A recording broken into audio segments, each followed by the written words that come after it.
So hello students, how are you all? जय हिंद to all of you. उम्मीद करता हूँ कि आप मुझे फर्स्ट टाइम अभी देख रहे होंगे, तभी आपको ये वीडियो देखने की ज़रूरत पड़ रही है। और आप आखिरी जो हमारे पास समय बचा हुआ है, लास्ट मंथ हमारे पास लगभग बचा हुआ है, इसमें हम फिजिक्स की प्रिपरेशन को कैसे अपनी बूस्ट अप कर सकते हैं, कैसे हमने जो कुछ पढ़ा हुआ उसे एक बार रिवाइज कर सकते हैं इस वीडियो के थ्रू जो मैं बताने जा रहा हूँ। और दूसरा, जिन्होंने अभी तक नहीं करा और जो चाह रहे हैं कि यार फिजिक्स में कुछ इंपॉर्टेंट टॉपिक्स अगर हमें पता चल जाए जिन पर हम सिर्फ फोकस करें, इन्हीं टॉपिक्स को हम कवर करें, हम एक डिसेंट स्कोर पा सकें, उसके लिए वीडियो होने वाला है। इसमें मैंने आपके साथ कुछ टॉपिक्स रखे हुए हैं पर्टिकुलर चैप्टर्स के बताते हुए, ताकि आपको एक ब्रीफ आइडिया लग जाए कि आपको ये टॉपिक तो पढ़ने ही पढ़ने हैं। बाकी अगर आप पढ़ रहे हो एडिशनली तो ठीक है, लेकिन इसमें आपका सब कुछ बेसिकली कवर हो जाता है। अगर आप इस सीक्वेंस में पढ़ोगे जो मैं आपको बताने वाला हूँ चैप्टर वाइज, तो बहुत बेहतरीन होने वाला है। काफी स्टूडेंट मेरे से बहुत पहले से बोल रहे थे कि सर स्टेट बोर्ड के लिए या सीबीएसई के लिए, आईसी के लिए आप फिजिक्स के टॉपिक्स बता दीजिए जो कि मोस्ट इंपॉर्टेंट है। तो वही टॉपिक्स की सीरीज मैंने आपके सामने रखी है। कोशिश करूंगा कि इसमें सारे टॉपिक्स जो इंपॉर्टेंट है वो सारे आपके साथ कवर कर लूँ, उनके बारे में ब्रीफ आइडिया देते हुए चलूँ। वीडियो ज़्यादा लंबा नहीं होगा, 10 से 15 मिनट की बनाने की कोशिश करूंगा। ध्यान से देखना इस वीडियो को। मैं आपको लास्ट में ये भी बताऊंगा कि क्या हमारे रिसोर्सेज होंगे पढ़ने के। मैं आपको नोट्स भी प्रोवाइड करूंगा ताकि आप एग्जैक्टली नोट्स में टू द पॉइंट बातें पढ़ें। मतलब बुक्स की तरह ऐसा ना हो कि आपको चीज़ें समझ में ना पा रही हो या बुक से आप काफ़ी स्ट्रगल करते रह जाओ। इसलिए मैं आपको बहुत क्रिस्प नोट्स भी दूंगा पीडीएफ की फॉर्मेट में, और मैं आपको वीडियोस भी बताऊंगा किन वीडियोस को आपको फॉलो करना है, कौन से ऐसे वन शॉट्स हैं जिनसे आपके एक वीडियो में एक पूरा चैप्टर कंप्लीट होगा, जिसमें कम से कम 10-12 टॉपिक आपके आराम से कवर हो जाएंगे। तो मैं बताने वाला हूँ। अब देखते हैं, सबसे पहले स्टार्ट हम कर रहे हैं डियर स्टूडेंट्स। सबसे पहले टॉपिक इंपॉर्टेंट क्वेश्चंस और डेरिवेशंस के हम ले रहे हैं। पहली यूनिट जो कि इलेक्ट्रोस्टैटिक्स है। इसमें अगर आप देखोगे कूलम्स लॉ, ये वही वाला F is directly proportional to Q1 Q2 upon R square. मैं हल्का सा रिवीजन करते हुए भी चलूंगा, ऊपर से ओवरव्यू देते हुए। अदरवाइज आप टॉपिक देखो, कूलम्स लॉ बहुत इंपॉर्टेंट है। इसमें डायरेक्टली क्वेश्चन पूछा जा सकता है कि कूलम्स लॉ क्या है, और इस पर बेस्ड तो कई क्वेश्चन वैसे बनते ही हैं। इलेक्ट्रिक फील्ड आप लोगों को समझ में आना चाहिए कि इलेक्ट्रिक फील्ड बराबर F अपॉन Q0 होता है, यानी कि force per unit Coulombic charge जो लगता है उसी को हम इलेक्ट्रिक फील्ड कहते हैं। और न्यूटन पर कूलम इसकी यूनिट वगैरह होती है। डायरेक्शन क्या होता है पॉजिटिव चार्ज के लिए, नेगेटिव चार्ज के लिए, सारी चीजें हम डिस्कस करते हैं।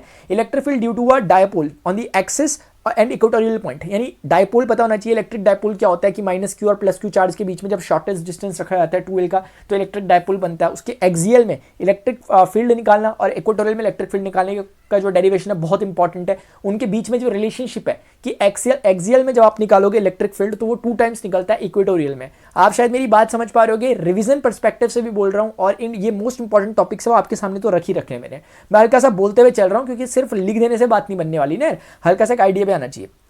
इलेक्ट्रिक फील्ड ये कुछों के सिलेबस में हो सकता है, कुछों के बोर्ड में नहीं हो सकता। एक कॉइल है, उसकी एक्सिस में इलेक्ट्रिक फील्ड निकालने वाला एक क्वेश्चन है जिसमें 1/4πε0 Qx upon x square plus r square raised to the power 3/2 टाइप का रिलेशन आता है। इलेक्ट्रिक पोटेंशियल बहुत इंपॉर्टेंट टॉपिक है, सेकंड चैप्टर से ये रिलेटेड है। Electric potential V is equal to W/Q0 होता है, यानी electric potential at any point is equal to the work done to bring a charge from infinity to that given point को हम electric potential कहते हैं at that point. उसी तरीके से electric potential energy W is equal to V into Q0 हो गई, तो वो हमें समझ में आता है। इक्विपोटेंशियल सरफेस हमने पढ़ा कि जहां पर पोटेंशियल हमेशा सेम रहता है। ये वाला टॉपिक है, बहुत इंपॉर्टेंट है, क्योंकि इससे एक नंबर के, दो नंबर के बहुत क्वेश्चन बन सकते हैं। क्योंकि किसी भी इक्विपोटेंशियल सरफेस में किसी चार्ज को मूव कराने में जो वर्क डन होता है वो 0 के बराबर होता है। क्यों होता है अब आपको पता है, ये चीज मैं बताऊंगा नहीं, मैं हल्का सा हिंट देते हुए चल रहा हूं ताकि आपने पढ़ा हो तो रिवीजन हो जाए, नहीं पढ़ा हो तो आप इन टॉपिक्स को देख लो क्योंकि इंपॉर्टेंट टॉपिक्स हैं। ठीक है। Electric potential due to electric dipole, जैसे आपने इलेक्ट्रिक पोटेंशियल निकाला था, सॉरी इलेक्ट्रिक फील्ड निकाला था due to an electric dipole, वैसे ही इलेक्ट्रिक पोटेंशियल निकलता है एक एक्सियल पर और एक इक्वेटोरियल लाइन पर। तो इक्वेटोरियल पर इलेक्ट्रिक पोटेंशियल हमेशा 0 होता है, जबकि electric potential on equatorial line कुछ ना कुछ होता है, वो आपको पता है क्या होता है। कंडक्टर्स इन इलेक्ट्रिक फील्ड में जब कंडक्टर को डाला जाता है, कैसे कंडक्टर्स के अंदर इलेक्ट्रिक फील्ड 0 हो जाता है, कैसे कंडक्टर में इलेक्ट्रिक फील्ड हमेशा परपेंडिकुलर टू दी सरफेस रहता है, ये सब बातें मैंने आपको बता रखी हैं, तो आप उनको आराम से करेंगे। मैं आपको बताऊंगा अल्टीमेटली कि आपको ये सारे टॉपिक कहां से कवर करने हैं।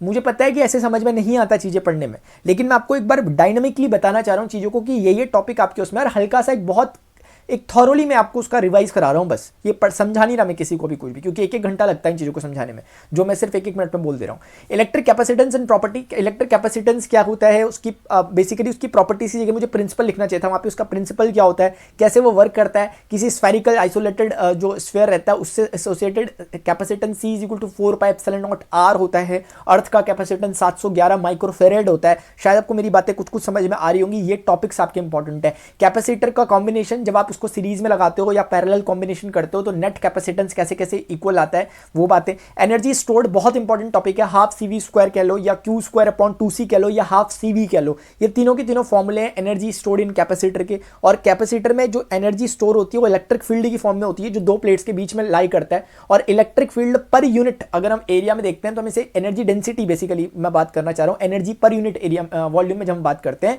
तो एनर्जी डेंसिटी जो होती है half epsilon not E square, अगर आपको याद आ रहा होगा बहुत इंपॉर्टेंट डेरिवेशन है, बहुत इंपॉर्टेंट, ये पूछा जा सकता है, कई बार पूछा गया एग्जामिनेशन में। रीडिस्ट्रीब्यूशन ऑफ चार्जेस ये वही है जब दो कैपेसिटर को आपस में पैरेलली कनेक्ट कर दिया जाता है जिन दोनों का लेवल अलग अलग रहता है, यानी पोटेंशियल अलग अलग रहता है।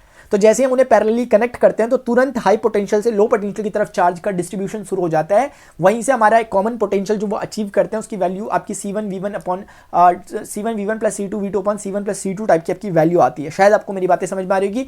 बहुत इंपॉर्टेंट टॉपिक है डिस्ट्रीब्यूशन ऑफ चार्ज, बहुत ज़्यादा इंपॉर्टेंट।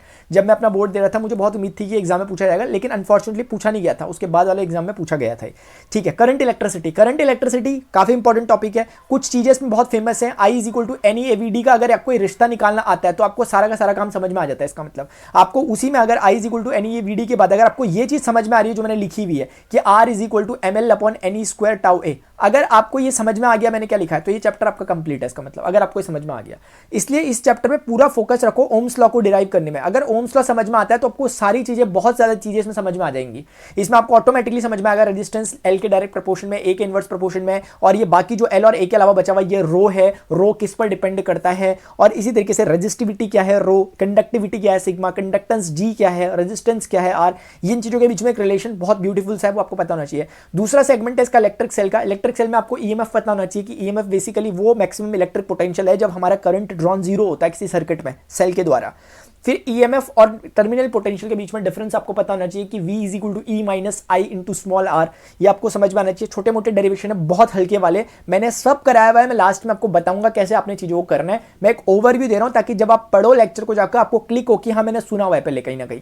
ठीक है, सेल कॉम्बिनेशन जैसे अभी आपने कैपेसिटर को लगाया था सीरीज में या पैरेलल में, जैसे आप रेजिस्टेंस को लगाते हो सीरीज में या पैरेलल में, वैसे ही इलेक्ट्रिक सेल्स को भी सीरीज या पैरेलल में लगाया जाता है। उसकी कॉम्बिनेशन के बारे में यहाँ बात की जाती है। KCL यानी किरचॉफ्स करंट लॉज जो होते हैं, यानी कि जो सर्किट लॉज होते हैं जिसमें हम करंट के बारे में पता करते हैं। पहला जंक्शन लॉ है जो कि चार्ज कंजर्वेशन को बताता है, दूसरा वाला लूप लॉ है या लूप रूल है जो कि आपके एनर्जी कंजर्वेशन को बताता है। ये बहुत इंपॉर्टेंट दोनों लॉज हैं, थ्योरेटिकली आपको पता होना चाहिए बिल्कुल लॉज की एग्जैक्ट वो क्या है, डेफिनेशन क्या है, उनका एग्जैक्ट आपको एग्जांपल समझ में आना चाहिए, और उनका इस्तेमाल अगर आपको करना सीखना है तो आपको उसके लिए व्हीटस्टोन ब्रिज उसका एक परफेक्ट एप्लीकेशन है, और व्हीटस्टोन ब्रिज का एक परफेक्ट एप्लीकेशन मीटर ब्रिज है। और फाइनली एक छोटा सा टॉपिक है पोटेंशियोमीटर, जो कि बहुत छोटा लेकिन बहुत इंटरेस्टिंग टॉपिक है, और ये इतना इंटरेस्टिंग है कि इस पे न्यूमेरिकल बनने के बहुत चांसेस होते हैं। पोटेंशियोमीटर में बहुत चांसेस है न्यूमेरिकल बनने के। इसका एक छोटा सा प्रिंसिपल अगर आपको समझ में आता है जो कि 5-10 मिनट लेता है समझने में, तो आपको पूरी स्टोरी क्लियर हो जाती है। तो इस तरीके से ये शुरुआत के आपके 3-4 चैप्टर्स बेसिकली हो गए करंट इलेक्ट्रिसिटी तक। इसके बाद का जो आपका है मैग्नेटिज्म से रिलेटेड बातें।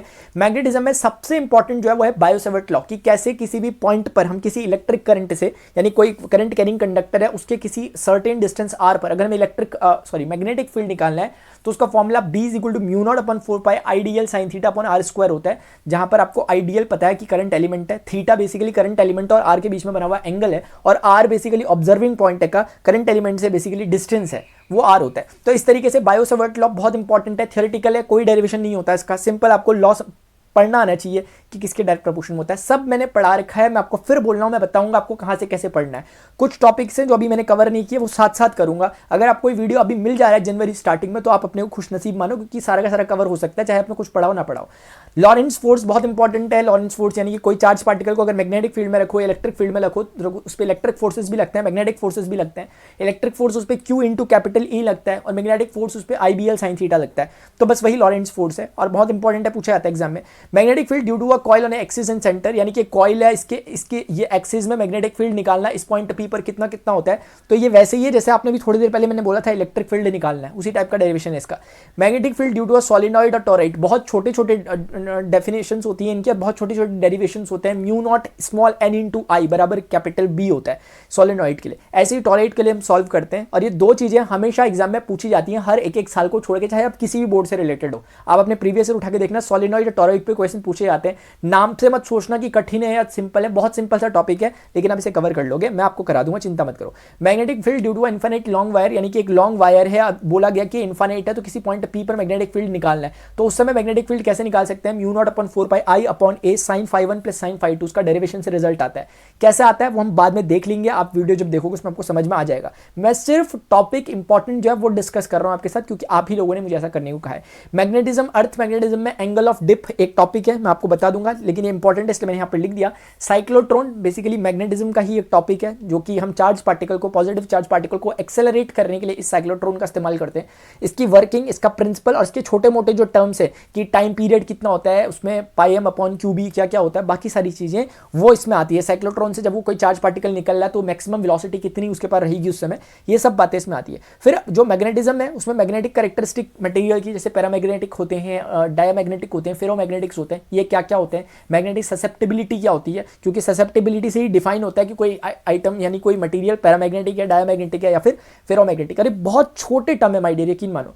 जब आप ग्रेजुएशन वगैरह करते हो ना, हायर स्टडीज में जाते हो, आपको बहुत डिटेल में पढ़ने पड़ते हैं टॉपिक। अभी तो सिर्फ हमें डेफिनेशन पढ़नी है कि पैरामैग्नेटिक मतलब क्या, थोड़ा सा मैग्नेटिक फील्ड में अपना वो शो करते हैं, डायमैग्नेटिक थोड़ा उल्टा बिहेवियर शो करते हैं, फेरोमैग्नेटिक बहुत ज़्यादा अच्छा बिहेवियर शो करते हैं मैग्नेटिज्म, मैग्नेट के प्रति। तो अभी तो आपको बहुत छोटी छोटी डेफिनेशन और 2-3 उसके एग्जाम्पल वगैरह देखने हैं, बाद में आपको इन्हें डिटेल में बहुत भयंकर तरीके से पढ़ना पड़ता है। तो अभी आपके लिए कुछ भी नहीं है पढ़ने के लिए, इसलिए बिल्कुल चिंता में मत आना, ठीक है। बहुत सिंपल टॉपिक होता है। इवन ग्रेजुएशन वाले बच्चे भी फिर लौट के इस टॉपिक को वो अपना पढ़ते हैं, ताकि उनका थोड़ा सा कॉन्सेप्ट उनके क्लियर हो। फिलहाल हमारे पास अगला टॉपिक है ईएमआई और एसी, इलेक्ट्रोमैग्नेटिक इंडक्शन और अल्टरनेटिंग करंट। इलेक्ट्रोमैग्नेटिक इंडक्शन में सबसे इंपॉर्टेंट जो रोल प्ले करता है वो है लेंजेस लॉ, क्योंकि आपको पता है यहाँ पर बेसिकली इलेक्ट्रोमोटिव फोर्स जनरेट होता है अगर हम किसी कॉइल से एसोसिएटेड मैग्नेटिक फ्लक्स को लगातार चेंज कर रहे हो, यानी E is equal to minus d phi by d t होता है। आप जानते हैं कि ये इलेक्ट्रोमोटिव फोर्स का बेसिकली फॉर्मूला होता है, इसका प्रिंसिपल वगैरह सब हमें पता है। लेकिन कुल मिलाकर टॉपिक्स जो ईएमआई में इंपॉर्टेंट है वो लेंजेस लॉ है और म्यूचुअल सेल्फ इंडक्टेंस। ये आपको दोनों के अगर डेरिवेशन पता है तो बहुत बढ़िया काम आपका हो गया इसका मतलब, क्योंकि phi is directly proportional to I, then phi is equal to L I, L is equal to phi by I. तो एल जो है अपना यही, जिसकी यूनिट हेनरी होती है, यही अपना इंडक्टेंस का कोएफिशिएंट।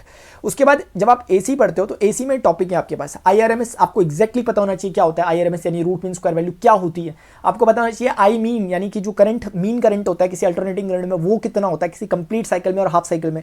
आपको पता होना चाहिए कि प्योर कंडक्टर के लिए या प्योर रेजिस्टेंस के लिए, प्योर इंडक्टर के लिए या प्योर कैपेसिटर को अगर हम डालते हैं किसी एसी सर्किट के अंदर तो हमारे पास किस किस तरह के चेंजेस आते हैं, करंट लीड करता है या वोल्टेज लीड करता है, कौन लीड करता है पता होना चाहिए। LCR circuit most important topic है पूरे एसी करंट का। एलसीआर में आपका इंडक्टर भी होता है, कैपेसिटर भी होता है, रेजिस्टेंस भी आपका रखा होता है। इसमें जो सबसे इंपॉर्टेंट चीज आती है कुछ वो आती है कि यार इंपीडेंस क्या होता है। अगर आपको क्लैरिटी इंपीडेंस क्या होता है, टॉपिक नहीं पढ़ा नहीं होगी, कोई दिक्कत की बात नहीं है, लेकिन ऐसा टॉपिक है कि 2 घंटे 2 सिर्फ टॉपिक को सारा का सारा क्लियर हो जाएगा। मैं ये कह रहा हूँ गारंटी के साथ, गारंटी के साथ कह रहा हूं। नहीं भी आता आपको, अगर आप 2 घंटे लगा रहे हो लेक्चर्स में जो मैं आपको प्रोवाइड करूंगा तो आपका आराम से 100% क्लियर होगा, मैं गारंटी दे रहा हूं, क्योंकि इससे पहले कई स्टूडेंट के साथ ये सिचुएशन रह चुकी है।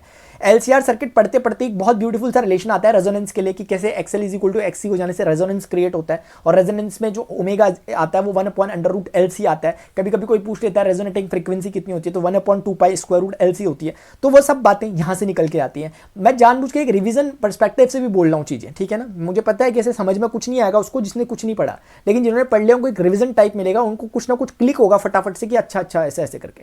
इसलिए मैंने 10-15 मिनट का टाइम अपने लिया। पावर, इससे रिलेटेड पावर आती है वीआरएमएस आईआरएमएस कॉस फाई, जहां पर कॉस फाई आपका पावर कोफिशिएंट वगैरह होता है, वो किसके इक्वल होता है वो हम बाद में देख लेंगे कैसे वो R/Z के इक्वल होता है। एसी जनरेटर क्या होता है, बहुत सिंपल, जो क्लास 10th में हम पढ़ते थे, एसी जनरेटर की मैकेनिकल एनर्जी को वो बेसिकली करंट इलेक्ट्रिक एनर्जी में कन्वर्ट करता है एसी जनरेटर। तो बस यही बातें ईएमआई और एसी से रिलेटेड। ऑप्टिक्स 2 हिस्सों में, ray optics, wave optics. Ray optics में भी 2 चीजें, एक तो आपके पास simple mirror formula, lens maker formula type की चीजें, और दूसरा उसमें इंस्ट्रूमेंट्स, जो ऑप्टिकल इंस्ट्रूमेंट्स हैं जिसमें आपके पास टेलीस्कोप वगैरह, माइक्रोस्कोप वगैरह छोटे छोटे टॉपिक्स हैं, और दूसरी तरफ है आपके पास मिरर फॉर्मूला, लेंस फॉर्मूला वाली चीजें।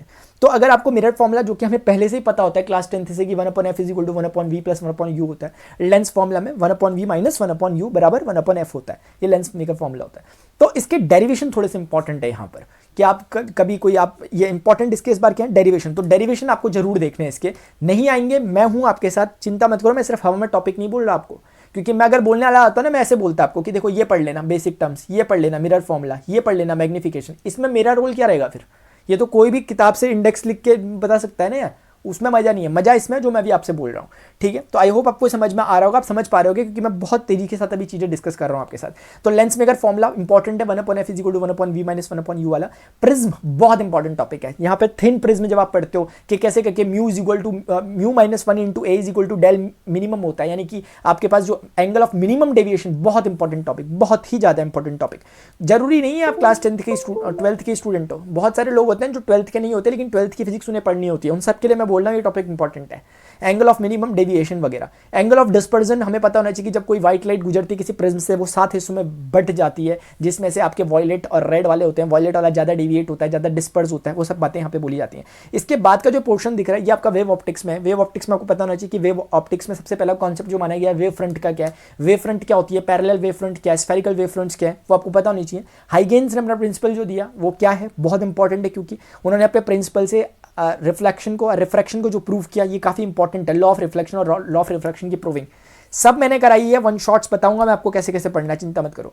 YDSE यानी यंग्स डबल स्लिट एक्सपेरिमेंट बहुत इंपॉर्टेंट है। उसके जो रिलेशंस निकलते हैं कि आपके पास कभी ब्राइट फ्रिंज जब बन रही है तो ब्राइट फ्रिंज के लिए क्या कंडीशन होनी चाहिए, यानी पाथ डिफरेंस कितना होना चाहिए वगैरह वगैरह। और इसी तरीके से फ्रिंज विड्थ जो बीटा = होता है वो कितना कितना वैल्यू निकलती है, क्या निकलती है, उसका प्रॉपर डेरिवेशन आना चाहिए, बहुत छोटा सा है। डाइफ्रैक्शन एक सिंपल सा फिनोमेना है, पता होना चाहिए। पोलराइजेशन जो है उसी में आपकी ब्रूस्टर्स लॉ, मेलस लॉ वगैरह वाली चीजें आती हैं। पोलराइजेशन एक बहुत छोटा सा टॉपिक है जो अच्छे से कवर हो जाता है, लेकिन यहाँ से क्वेश्चन अक्सर पूछा जाता है, 5-5 मार्क्स का क्वेश्चन पूछा जाता है अकेले यहाँ से। तो बच्चे यहाँ का तो सब अच्छे से पढ़ लेते हैं लेकिन पोलराइजेशन को हल्के में ले लेते हैं, लेकिन मोस्टली क्वेश्चन मैंने आपकी आंखों से बनते हुए देखे हैं, पोलराइजेशन से बनते हैं।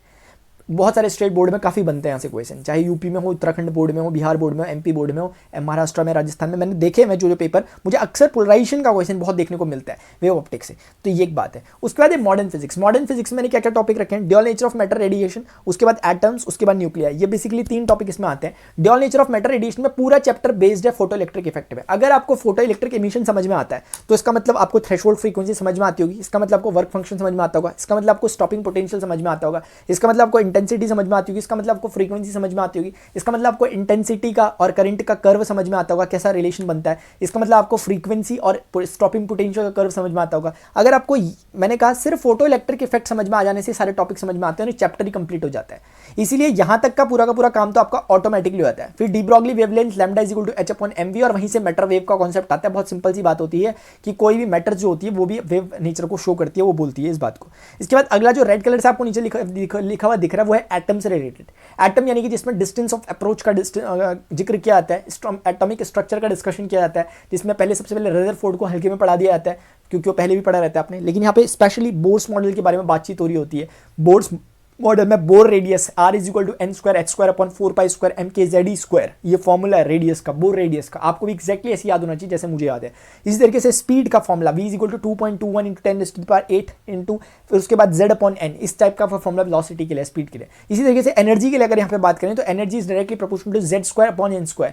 अब वहाँ पे E = फिर आप -13.6 Z²n² बोल सकते हो अगर उन कॉन्स्टेंट्स को अगर आप सॉल्व कर लो तो कुल मिला के वहीं से अगर आपको ये 3 चीजें समझ में आती हैं जो कि मैंने बहुत अच्छे से कवर कर रखी हैं, बहुत अच्छे से 2-2 घंटे की वीडियो में पूरे चैप्टर कवर है, एक चैप्टर जिसमें आपके 10-10 20-20 टॉपिक अपने आप निपट लेते हैं, तो मैंने कवर किए हैं आपके लिए, इसलिए हवा में नहीं बोल रहा मैं। देखो हाइड्रोजन स्पेक्ट्रम अब आपको ऑटोमेटिकली समझ में आ जाएगा अगर आपको क्लैरिटी ऊपर वाले टॉपिक में जो बॉक्स में रखा हुआ है। इमिशन और एब्जॉर्प्शन स्पेक्ट्रा बहुत ईजी है, बहुत ज्यादा, इसमें सारा का सारा इंपॉर्टेंट काम जो है वो इसी का है, क्योंकि उसके बाद हाइड्रोजन स्पेक्ट्रम में आपने शायद सुना होगा बामर सीरीज, ब्रैकेट, फुंड, पास्चन, वो सब यहीं पर आते हैं। अगर आपको ये सिंपल सा टॉपिक समझ में आए, बोर्स रेडियस, तो ऑटोमेटिकली आपको वेलोसिटी भी समझ में आ जाएगा, एनर्जी भी, और सारे टॉपिक समझ में आ जाएंगे।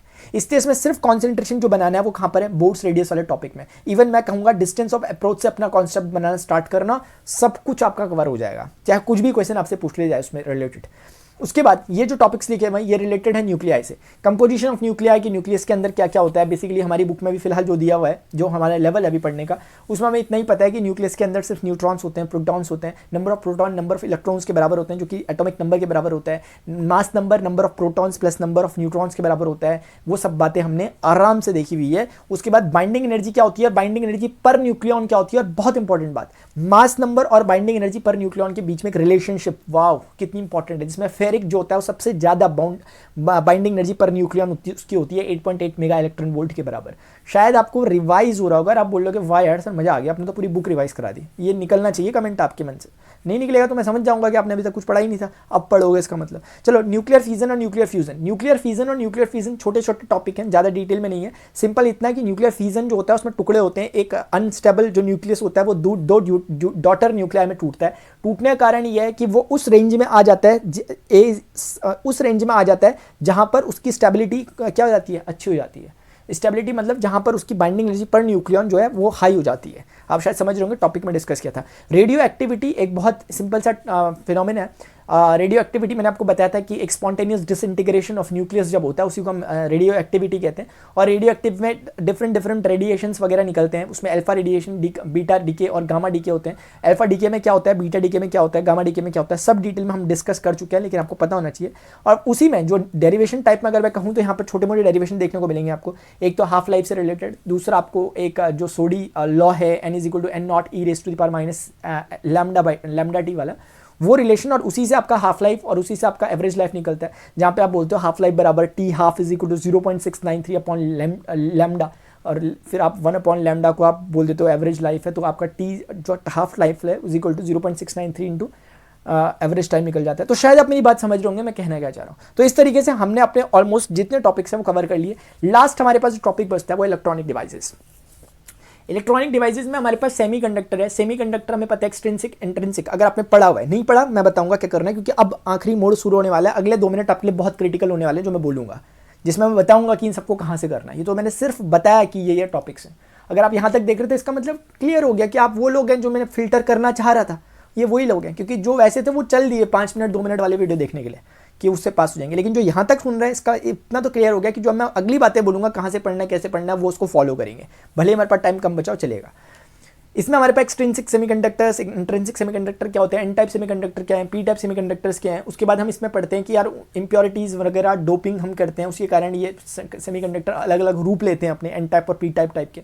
उसके बाद पीएन जंक्शन क्या होता है, उसमें फॉरवर्ड बाइसिंग करने से क्या होता है, डिप्लीशन लेयर पे उस पर क्या फर्क पड़ता है, रिवर्स बाइसिंग क्या होती है, जीनर डायोड क्या होता है। ये बहुत सिंपल से टॉपिक्स यहाँ पर आते हैं। और उसके बाद फाइनली जो टॉपिक जिस पे अक्सर लोग अपने वो बनाते हैं, अपने प्रोजेक्ट वगैरह भी बनाते हैं, मैंने भी इसी को बनाया था, rectifier, half wave rectifier, full wave rectifiers क्या होते हैं। तो ये पता हो हमें तो थोड़ा इंटरेस्ट आए ना हमें, रेक्टिफायर्स वगैरह की वर्किंग बहुत सिंपल वर्किंग है, मतलब ना के बराबर है, कुछ भी नहीं है, बहुत सिंपल सा है, बहुत हाई फाई नहीं है। ट्रांजिस्टर बहुत सिंपल सा इसका होता है कि कैसे बेस क्या होता है, इमीटर क्या होता है, कलेक्टर क्या होता है, कौन किससे कनेक्ट होता है, इमीटर और बेस के बीच में फॉरवर्ड बाइसिंग, बेस और कलेक्टर के बीच में रिवर्स बाइसिंग होती है, और किस किस तरीके से ये वर्क करते हैं, उसमें करंट गेन क्या होता है, वोल्टेज गेन क्या होता है, और वी आई यानी कि मैं कहना चाहता हूँ पावर गेन क्या होता है। इनके फॉर्मूले और उन फॉर्मूले के बीच में बहुत अच्छा रिलेशन है, अल्फा और बीटा के बीच में जो कोफिशिएंट्स होते हैं इनके। बस इतनी सी ही बात है। अगर आपको मेरी बातों में 80% बातें समझ में आ गई, इसका मतलब आपकी पढ़ाई बहुत अच्छी चल रही थी। अगर आपको 50%, अगर जिसने यहाँ तक बातें सुन ली इसका मतलब वो आगे कर लेगा, कोई दिक्कत नहीं है। और उनसे तो बात हो ही नहीं थी जो छोड़ के चल दी अब तक। क्यों? क्योंकि वो लोगों को लगा होगा कि क्या क्या चल रहा है, लेकिन माय डियर सच्चाई यही है, इसलिए बताना जरूरी था, इसलिए बताया। मैं चाहता तो वैसी बातें कर सकता था जिससे कि यार सिर्फ अभी के लिए अच्छा लगे, लेकिन अभी के लिए अच्छा लगना काफ़ी नहीं है। आपको एग्जामिनेशन में जब आप बैठो आपको क्वेश्चन का जवाब आए वो इंपॉर्टेंट है, और उसके लिए जरूरी है कि हमें पता लग जाए कि क्या क्या है। मैं 36 बार कहता हूँ कि अपना सिलेबस देख लो, अपने टॉपिक्स को पहले कैटेगराइज कर लो। नहीं कर पाते हम किसी कारण से, उसीलिए मैंने एक काम किया। और मुझे काफ़ी स्टूडेंट कह रहे थे कि आप बता दो कि इंपॉर्टेंट टॉपिक्स क्या है, वो सब मैंने आपके सामने इंपॉर्टेंट टॉपिक्स जो भी पॉसिबल होते हैं वो रख दिए। अब आखिरी क्वेश्चन ये है कि सर हमने क्या क्या कर लिया, क्या क्या कराने वाले हो, आपकी प्लानिंग क्या है जो आप इतनी देर से कह रहे थे। वो प्लानिंग ये है कि हमने अभी तक क्या क्या कर लिया। हमने ये सारे टॉपिक्स कवर कर लिए, इलेक्ट्रोस्टैटिक्स का पूरा पार्ट कर दिया, करंट इलेक्ट्रिसिटी कर दिया, alternating current, wave optics, atoms, nuclear, dual nature of matter, radiation. देखा जाए तो 80% काम हमने कवर कर दिया, क्योंकि सारे हैवी टॉपिक्स मैंने कवर करवा दिए हैं देखा जाए तो। अब छोटे छोटे टॉपिक्स बचे हैं, मैग्नेटोस्टैट्स जिसमें मैंने पूरी की पूरी तैयारी अपनी कर ली है, बस एक वीडियो आना, अगला वीडियो मेरे ख्याल से 1 शॉट उसी का होगा। तो मैग्नेटोस्टैट्स में मैं सब कुछ करा दूंगा, bio-Savart's law, Fleming's left hand rule, right hand rule, जो है इसमें आपका सब कुछ, साइक्लोट्रॉन वगैरह। EMI इलेक्ट्रोमैग्नेटिक इंडक्शन बहुत छोटा सा टॉपिक है, कवर कर लेंगे। इलेक्ट्रोमैग्नेटिक वेव बहुत छोटा सा टॉपिक है, कवर कर लेंगे, लेकिन इंपॉर्टेंट है। रे ऑप्टिक्स में थोड़ा भले ही हमें टाइम लग सकता है, अगर देखें तो शायद 2 वीडियो हम ले लें इसके लिए, क्योंकि इसमें फॉर्मूले वगैरह मैं डिराइव करके दिखाऊंगा आपको, ताकि प्रॉब्लम ना, और थोड़ा इसमें वाला पार्ट भी है इंस्ट्रूमेंट्स वाला। सेमीकंडक्टर ये लास्ट टॉपिक जो मैं भी डिस्कस कर रहा था, मैंने नहीं पढ़ाया, तो मैं मानता हूँ कि सेमीकंडक्टर थोड़ा एक इंपॉर्टेंट टॉपिक है। आप में से कई लोग कह रहे थे इसका एक 1 शॉट में लाऊंगा। मैं चाह रहा हूँ कि प्रॉपर डिटेल में ही पढ़ाऊँ आपको, और मेरे 1 शॉट की यार लिमिट ना 2 घंटे मान के चला करूँ, 1 घंटे में कुछ नहीं हो पाता कवर, ठीक है।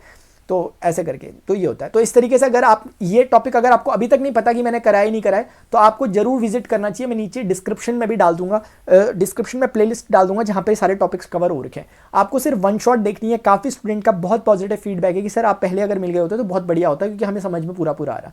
तो आप उस प्लेलिस्ट पे गो थ्रू करें। दूसरा, इन टॉपिक्स के बारे में मुझे बताएं कि आप कौन सा टॉपिक्स को पहले प्रायोरिटी में लेना चाहते हो, नीचे कमेंट सेक्शन में लिख देना। एक काम कर लेना, डिस्क्रिप्शन में व्हाट्सएप ग्रुप का मैंने लिंक दिया होगा या मेरा व्हाट्सएप नंबर वहाँ पे होगा, आप मुझे व्हाट्सएप डायरेक्ट मैसेज कर सकते हैं, कॉल मत करना, ताकि मैं आपको ग्रुप वगैरह में ज्वाइन कर लूँ और जो PDF वगैरह हमारी होती है नोट्स की, इन सारे टॉपिक्स के जो नोट्स बने हैं वो मैं आपको प्रोवाइड करा सकूँ। बस यही मैं अपने एंड से कर सकता हूँ। बाकी मैथमेटिक्स के लिए मैं आपके साथ काम कर रहा हूँ। मैथमेटिक्स में स्टूडेंट्स मैंने मैट्राइसिस और वेक्टर अलजेब्रा के लिए अभी टिल डेट मैंने इन दो को वन शॉट्स करा दिए हैं। मैं 3 डायमेंशनल ज्योमेट्री और रिलेशन फंक्शन वगैरह के वन शॉट भी पैरेलली करा रहा हूँ। तो अगर आप मैथ्स के स्टूडेंट भी हैं तो आप साथ साथ देखते रहो, क्योंकि मैथ्स की प्लेलिस्ट भी आपको मिल जाएगी, उसको फॉलो करो। मैथ्स और फिजिक्स की जिम्मेदारी आप मुझे दे सकते हो अगले 1 महीने के अंदर। अगर आप इस तरह से स्ट्रैटेजी को फॉलो करोगे, डेफिनेटली यू विल। मिलते हैं नेक्स्ट सेशन में। Till then good bye, see you, take care, जय हिंद, बाय बाय।